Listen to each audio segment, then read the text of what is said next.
¿Cómo están ustedes? Bienvenidos a nuestro programa dedicado a la salud.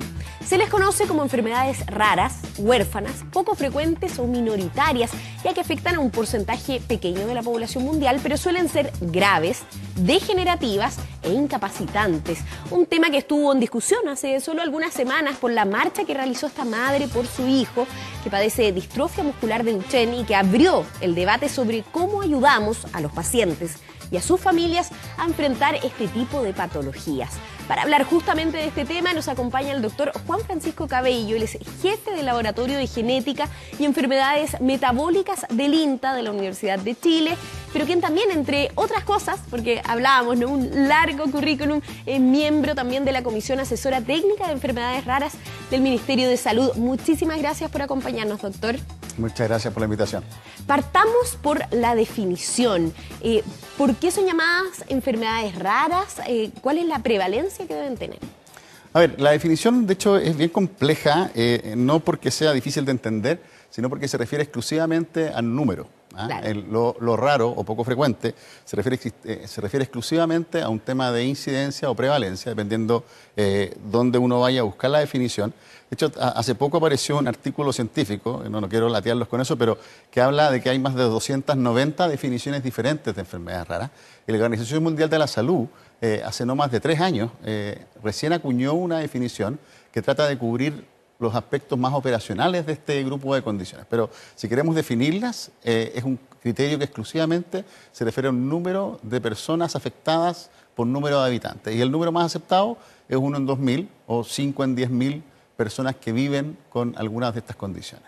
Doctor, ¿afecta más a los niños o es una impresión que tenemos a partir de los casos de mayor connotación pública que hemos conocido en nuestro país? Sí, es más que todo un tema de connotación pública, afecta tanto a niños como a adultos, y hay que entender también que una gran mayoría de los pacientes que viven con alguna enfermedad rara nunca van a ser diagnosticados. Por lo tanto, probablemente quienes más se diagnostican, quienes más llegan al diagnóstico, son niños, pero este no es un grupo de enfermedades que afecte mayoritariamente a un grupo etario.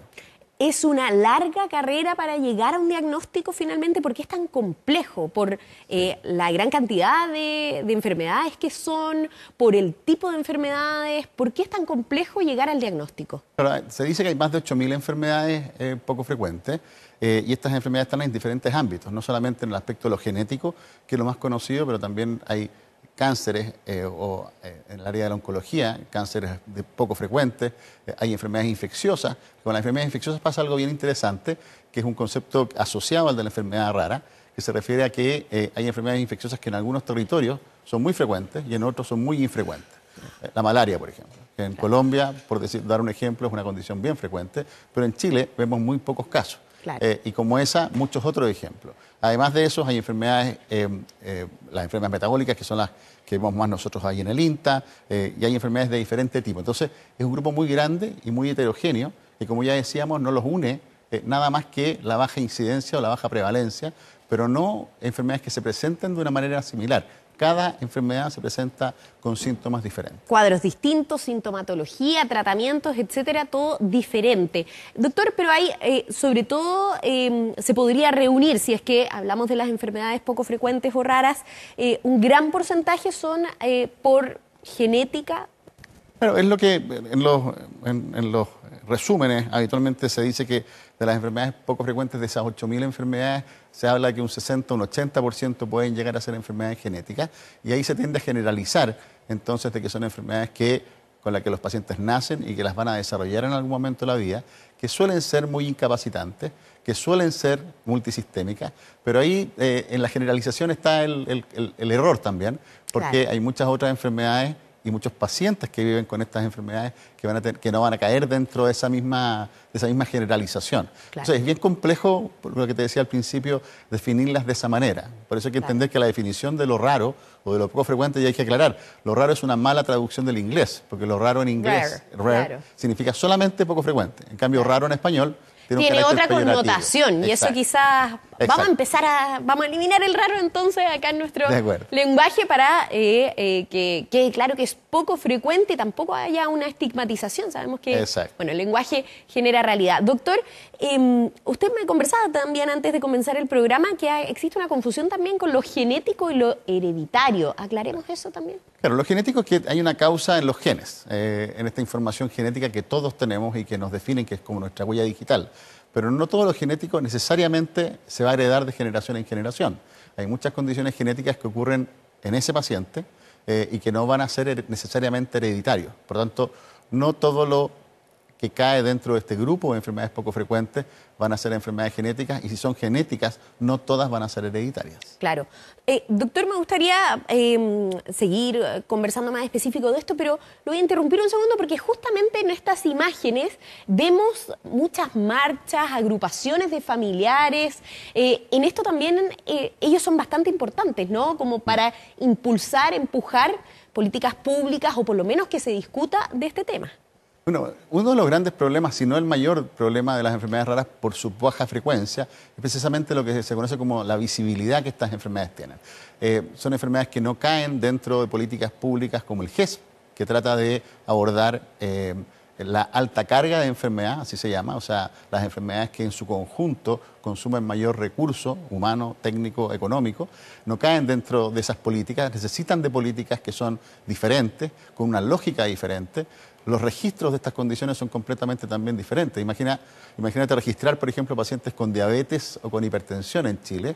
Esos registros te dan la realidad que en el país tú tienes y eso te permite generar políticas públicas. Un registro de enfermedades raras, sabiendo que el subdiagnóstico es superior al 80 o al 90%, quiere decir que lo que tú vas a registrar en un registro de enfermedad poco frecuente es precisamente lo que tú quieres registrar, lo que no estás registrando, porque es lo que nunca probablemente va a ser diagnosticado. Entonces, las enfermedades poco frecuentes tienen una lógica desde la perspectiva de salud pública completamente diferente al de la enfermedad frecuente.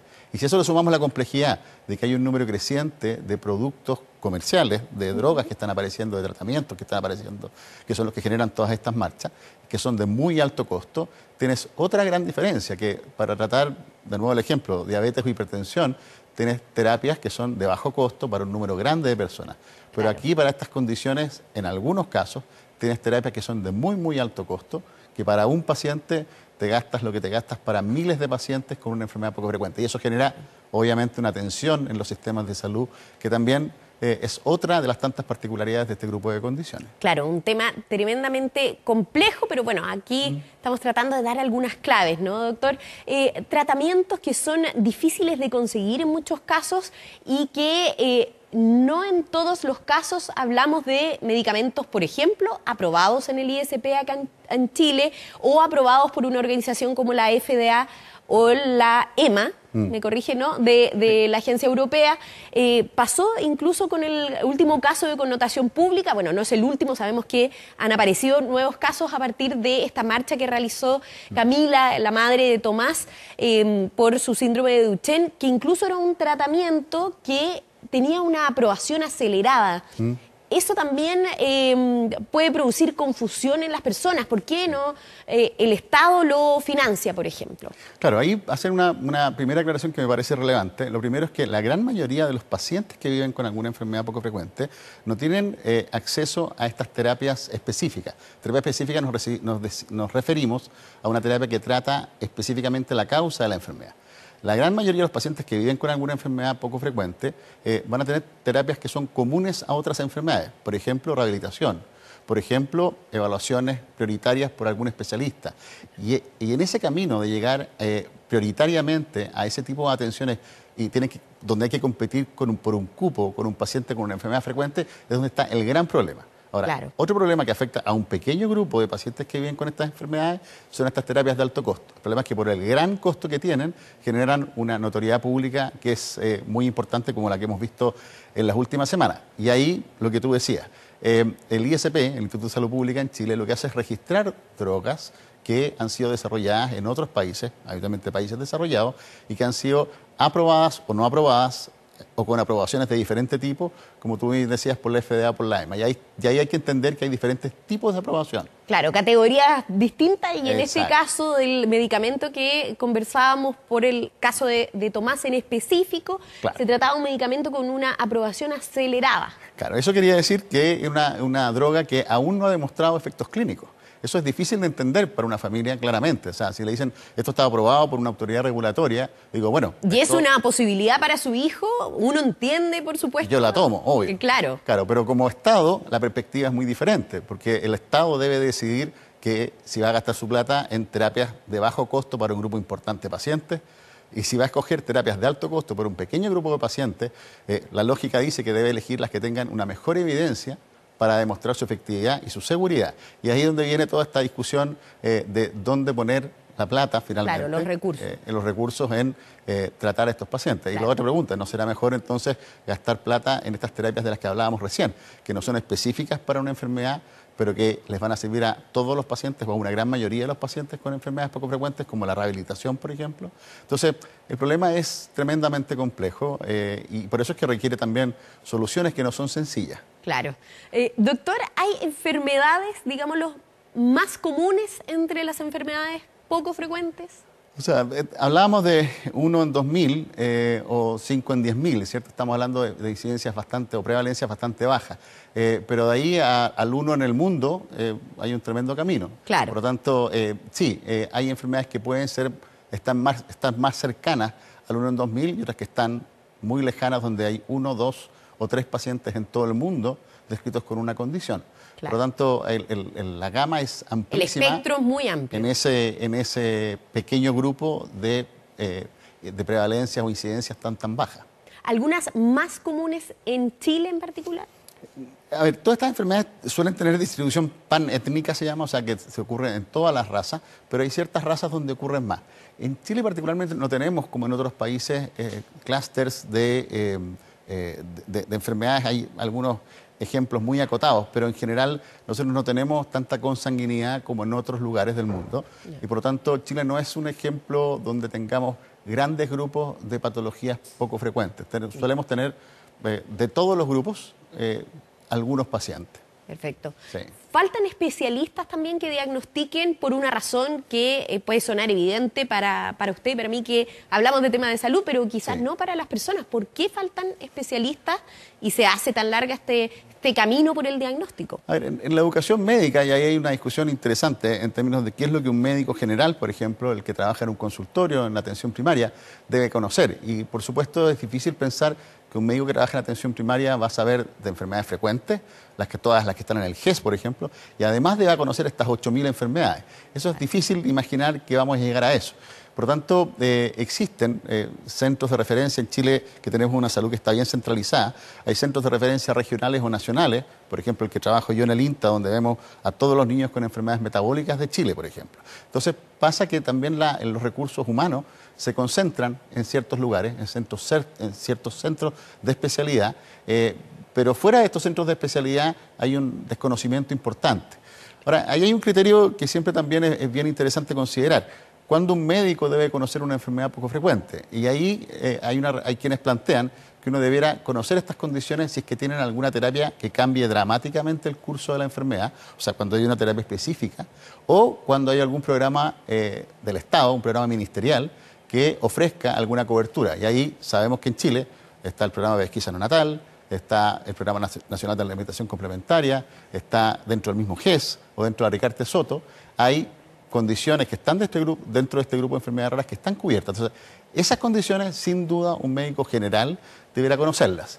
Pero de ahí a pensar que todos los médicos vamos a conocer las enfermedades frecuentes y las no frecuentes, eso es difícil de imaginar. Muy complejo. Sí. Doctor, el 1 de junio en la cuenta pública hubo anuncios al respecto, estaba, por supuesto, este tema en la contingencia y eso también gatilló, empujó que se entregara por lo menos algunas ideas de alguna mejora, ¿no? De un impulso a mejores coberturas. ¿Qué destacaría de esos anuncios?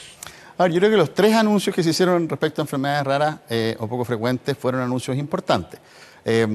La posibilidad de tener una ley de enfermedades raras es un anhelo por el cual fundamentalmente las agrupaciones de pacientes han abogado desde hace mucho tiempo, una ley de enfermedades poco frecuentes probablemente no va a solucionar todos los problemas ni los aspectos más prácticos, pero también es una herramienta de visibilidad y por eso es algo que, particularmente para las agrupaciones de pacientes, ha sido un tema muy relevante que se reconozca en una ley la existencia de las enfermedades poco frecuentes. El tema de la incorporación de nuevas patologías a la Ricarte Soto es un anuncio que, la verdad, bueno, son 3 nuevas indicaciones de productos para 3 condiciones que ya estaban en la Ricarte Soto y ya ha habido una amplia discusión en la opinión pública de si esto realmente es un avance o no. Pero el tercer anuncio que se hizo, desde mi perspectiva muy particular, es probablemente el anuncio más relevante y que conversábamos con otros colegas de que pasó completamente desapercibido ese anuncio y para mí probablemente es uno de los anuncios más importantes de toda la cuenta pública. Bueno, ahora le vamos a dar esa preponderancia sobre ese anuncio en específico. Claro, ¿qué es la pesquisa neonatal? Porque la pesquisa neonatal es una herramienta que ha probado ser tremendamente costo efectiva en términos de que tú inviertes como país en el diagnóstico precoz, o sea, en el diagnóstico neonatal de un grupo de 26 condiciones poco frecuentes. Todas ellas están dentro del grupo de las enfermedades poco frecuentes, dentro del grupo de las enfermedades endocrinológicas, dentro del grupo de las enfermedades genéticas y metabólicas. Y esos pacientes que tú logras detectar, si bien son enfermedades poco frecuentes, cuando tú los detectas precozmente, puedes evitar el desarrollo de los síntomas, evitas que aparezcan los síntomas. Entonces, el cambio es dramático, o sea, de un paciente que nace e incluso puede fallecer con alguna de estas condiciones precozmente y sin diagnóstico. Hoy día, sin ninguna duda, estos pacientes nacen en Chile, no los estamos diagnosticando y están falleciendo o quedando con graves secuelas. Desde que se implemente esta pesquisa neonatal, vamos a tener al menos 200 o 250 nacidos en territorio chileno, hay que decirlo así porque van a ser todos quienes nazcan en Chile, se les va a poder ofrecer este examen, y este examen que hoy día busca solo 2 condiciones, el hipotiroidismo congénito y la fenilketonuria, va a buscar ahora un listado de 26 condiciones diferentes. Todas ellas son condiciones que han sido elegidas cuidadosamente porque tienen esta ventaja que conversábamos recién, que diagnosticadas, pesquisadas precozmente, van a permitir hacer un diagnóstico precoz y un tratamiento precoz y efectivo. Y hay que decirlo, todos estos tratamientos ya existen en Chile. O sea, no son estas terapias de altísimo costo, sino que son terapias que son, la mayoría, de un costo bajo o al menos un costo moderado, que ya están incorporadas en diferentes programas ministeriales. Perfecto. Por lo tanto, es un tremendo avance. Doctor, ya vamos a profundizar en qué consiste este tamizaje, porque a todos nos resulta algo nuevo probablemente si no estamos en el área. Pero ahora vamos a una breve pausa, aprovechamos de invitarlos a hacer llegar sus preguntas y comentarios con el hashtag El Especialista Responde y antes un consejo. Porque si le cuesta enfocar a la distancia o mientras lee un libro, probablemente usted puede tener astigmatismo, miopía o puede estar afectándole la presbicia. Visite a su oftalmólogo y cuide su visión. Clínica Oftalmológica Mira, ver bien, vivir mejor. El Especialista Responde. El Especialista Responde. Continuamos conversando sobre las enfermedades poco frecuentes. Doctor, el tamizaje, ¿en qué consiste? ¿Cómo podemos explicarlo de una manera que lo entiendan todos acá en sus casas? A ver, desde hace más de 30 años, desde el año 1992, en Chile a todos los recién nacidos en el servicio público y privado se les realiza un examen a todos los recién nacidos y se les saca una muestra, una gotita de sangre del talón. Ese examen se llama pesquisa neonatal y permite buscar 2 condiciones. El hipotiroidismo congénito, que es una enfermedad endocrinológica de las hormonas tiroides, y se detectan pacientes que están deficientes en esa hormona, se les suplementa con esa hormona y se evita un daño neurológico severo y progresivo. Y la otra condición es la fenilketonuria, que es una condición genética que afecta a 1 en 14.000 recién nacidos vivos. En Chile nacen 230.000, o sea, 15 a 20 niños por año, desde el año 1992, son pesquisados gracias a este examen del talón, que muchas mamás cuando le hacen el examen a sus hijos preguntan, algunas ni siquiera preguntan, y este examen es para eso, para buscar estas 2 condiciones. Hipotiroidismo congénito, 1 en 3.000 recién nacidos vivos, fenilketonuria, 1 en 14.000. O sea, ambas condiciones caen dentro de esta categoría de lo poco frecuente. Ahora, ¿qué es lo interesante? La fenilketonuria, por ejemplo, es una condición que de no ser tratada, de no ser pesquisada en el periodo recién nacido, estos 15 o 20 niños por año que nacen en Chile, de hecho ocurría eso antes del año 92, desarrollaban progresivamente epilepsia, discapacidad intelectual, problemas motores, Y cuando lográbamos diagnosticar a estos niños a los 5, 7 o 15 años, ya era muy tarde para hacer algo, partíamos con tratamiento, pero era imposible revertir el daño neurológico que era severo. Y estos niños no iban a la escuela, estos niños eran completamente dependientes de su familia. Desde el año 1992, estos niños se detectan en el periodo recién nacido, se les entrega una fórmula especial que el Estado cubre a través del Programa Nacional de Alimentación Complementaria, y esta leche especial que no tiene el aminoácido que estos niños no pueden consumir, permite que estos niños sean perfectas y absolutamente normales. Así de maravillosa la diferencia. Eso es lo importante de un diagnóstico, de esta pesquisa que se hace cuando están recién nacidos. ¿Y qué es lo más relevante desde el punto de vista de salud pública? Que el tratamiento no es tan caro, cuesta alrededor de $7.000 por año, ese es el dato. Y con ese tratamiento y un seguimiento adecuado, estos niños son sanos, crecen. Y a diferencia de lo que ocurría antes del año 92, estos niños son chilenos productivos, pagan sus impuestos y por lo tanto estos programas son costo efectivos, porque estos chilenos que crecen le devuelven al país lo que el país invirtió en ellos. Ahora, eso en países desarrollados, nosotros partimos el año 92, en Estados Unidos esto partió en el año 62, imagínate, 30 años antes que nosotros, y hoy día en Estados Unidos ya se buscan 34 condiciones en todos los recién nacidos.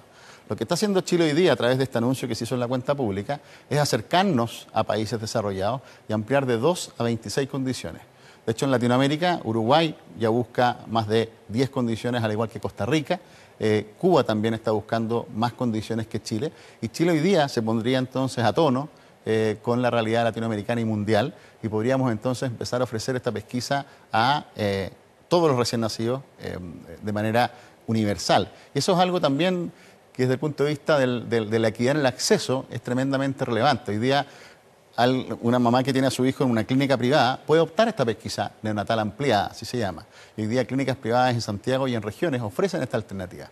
Con este anuncio lo que vamos a lograr es que todos los recién nacidos del sistema público-privado tengan un acceso universal y equitativo a esta misma prestación.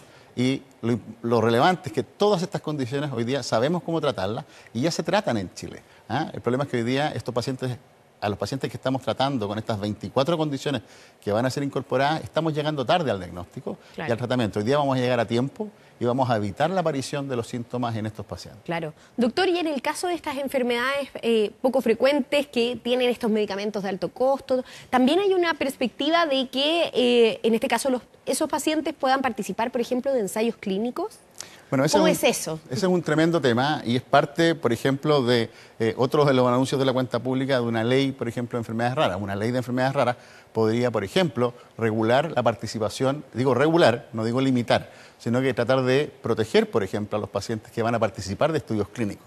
Un estudio clínico hay que recordar que lo que hace es probar un nuevo medicamento en una población de pacientes con ciertas enfermedades y lo que buscamos es probar seguridad y eficacia, o sea, probar si este medicamento no hace un daño en el paciente y si es capaz de tratar los síntomas de la enfermedad. Por lo tanto, cuando uno ingresa a un estudio clínico o ingresa a un hijo a un estudio clínico, uno quisiera tener ciertas garantías y que el país de uno le ofrezca estas garantías. Entonces, de eso se trata el regular los estudios clínicos, es incentivar la participación de pacientes chilenos. La mamá de Tomás, por ejemplo, decía muy sentidamente y con mucha razón que ella fue la que encontró este tratamiento en Internet y ella fue la que contactó a los expertos internacionales. Bueno, sería ideal que en Chile contáramos con una institucionalidad que le ofrezca a los pacientes esta información, que les facilite la participación en los estudios clínicos y que les informe adecuadamente cuáles son los riesgos y cuáles son los potenciales beneficios. Entonces, hay un tema que es tremendamente relevante y que podría ser materia de esta ley que se comprometió en la cuenta pública. Tal cual. Doctor, ya se nos va pasando muy rápido el tiempo, podríamos hablar de muchísimas cosas, pero lo invito a revisar algunas de las preguntas que nos han hecho llegar a través de redes sociales. Carol Torres, por Facebook, nos plantea: pocos conocen la miastenia gravis. Me gustaría saber más sobre esta enfermedad y cómo ejemplificamos con este caso, por ejemplo, lo que tienen que pasar los pacientes y sus familias para tratar estas enfermedades. Bueno, antes de responder esta o cualquier otra pregunta, hay que decir que, como ya decíamos recién, si bien las enfermedades poco frecuentes afectan a pequeños grupos de pacientes, pero en cada paciente se van a manifestar con diferencias muy importantes. Luego, este tipo de programas a veces es un poco peligroso porque uno dice algo Pero, doctor, y se generaliza para todos los pacientes. Entonces, hacemos la advertencia aquí. Hacemos la advertencia no, de que las respuestas van sí. a ser muy generales y no para un paciente o para otro. Ahora, desde ese punto de vista, claro, la miastenia gravis es una condición que de hecho es autoinmune. Y esta condición afecta fundamentalmente los músculos, produce debilidad, produce fatigabilidad. Son pacientes que se cansan y que pueden tener manifestaciones muy diversas desde la edad pediátrica hasta la edad adulta. Típicamente se presenta en personas jóvenes, adultos jóvenes, pero yo que soy neurólogo infantil, por ejemplo, vemos miastenia gravis en niños pequeños. Y además hay variaciones de la miastenia gravis que son más poco frecuentes o menos frecuentes que la misma miastenia gravis. Miastenia gravis nos referimos al fenómeno autoinmune, pero también hay síndromes miasténicos congénitos, por ejemplo, que son enfermedades genéticas que producen un cuadro de miastenia, de debilidad y de fatigabilidad. Entonces, ahí volvemos a caer y creo que la pregunta sirve de nuevo, no para responder probablemente la pregunta de Carol, pero sí para ejemplificar lo compleja que son estas condiciones, lo heterogéneas que son y lo necesario que es que un paciente que tiene, por ejemplo, miastenia gravis llegue a un centro de especialidad, que en Chile existen centros de especialidad y hay especialistas en enfermedades neuromusculares que son los que se hacen cargo de este tipo de pacientes. Perfecto. Revisemos otra de las preguntas que nos han hecho llegar a través de las redes sociales. Vive Aguayo plantea esta pregunta. Mi hijo falleció en 2018 esperando un trasplante de médula ósea por síndrome de activación macrofágica. Estuvo casi 5 meses enfermo y la muestra tuvo que ser enviada a Estados Unidos porque acá no se podía confirmar.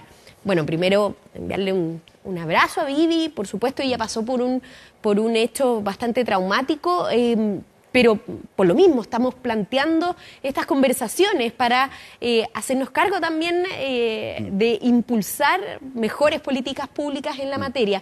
¿Por qué acá no se podría confirmar algo como esto, doctor? Esta es otra condición que está dentro del área de la hematología, no la habíamos mencionado, pero también dentro de la hematología hay muchas condiciones que caen dentro de la categoría de lo poco frecuente.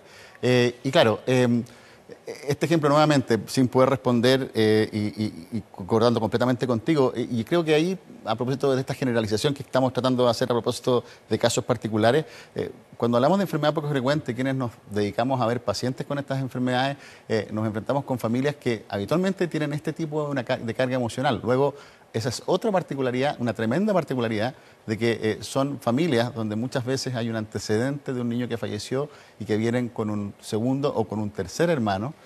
Hay a veces familias en que han habido decenas, y no miento, decenas de niños que han fallecido o quedado con graves secuelas hasta que se logra diagnosticar el primer paciente que explica el por qué había ocurrido esto por generaciones en esa familia, por ejemplo. Claro. Ahora, respecto al tema de las muestras enviadas a Estados Unidos, que ese es un tema súper relevante, porque claro, un país como Chile es difícil que tenga la capacidad de diagnosticar todas las enfermedades raras, todas las enfermedades poco frecuentes en el territorio. Y por eso es que hay muchos exámenes, particularmente genéticos, que todavía hoy día en Chile tienen que ir al extranjero para poder tener confirmación. Ahora, eso también lo podemos mirar como un problema, pero también lo podemos mirar como un avance. Yo no soy tan viejo, pero llevo al menos 20 años en esta historia y hace 20 años no podíamos mandar muchas veces exámenes afuera de Chile. Hoy día la globalización nos ha permitido que la demora en pedir un examen y esperar la respuesta desde Chile es probablemente la misma que si el paciente viviera en Estados Unidos. Y esa es una premisa que quienes nos dedicamos a este tema tenemos. Y yo siempre les digo a los pacientes que nos toca atender, y es que no por estar en Chile ellos tengan una diferencia en el acceso a diagnóstico y en el acceso a tratamiento, ni en oportunidad, ni en tiempo, ni en calidad de atención. Y eso yo creo que es súper relevante respecto a esta pregunta que veíamos, porque lo que debiéramos propender es que si bien pudiéramos no tener el examen disponible para ser realizado en territorio nacional, pero no porque el paciente viva en Chile va a tener que viajar al extranjero para optar a un diagnóstico o un tratamiento. Y ese es un esfuerzo que como país sin duda tenemos que hacer. Doctor, nos gustaría tener más tiempo, por supuesto, para seguir profundizando sobre este tema. Nos vamos a quedar comprometidos a volver a hacer uno de estos programas en adelante para conocer más de estas enfermedades poco frecuentes. Antes de despedirnos, invitarlos a todos a revisar también 24horas.cl. Nuestro equipo preparó un artículo sobre este tema. Doctor, muchísimas gracias por acompañarnos. No, muchas gracias a ti. Y a todos ustedes, muchas gracias por su sintonía y siga en compañía de Canal 24 Horas. Que tengan una buena tarde. Chao.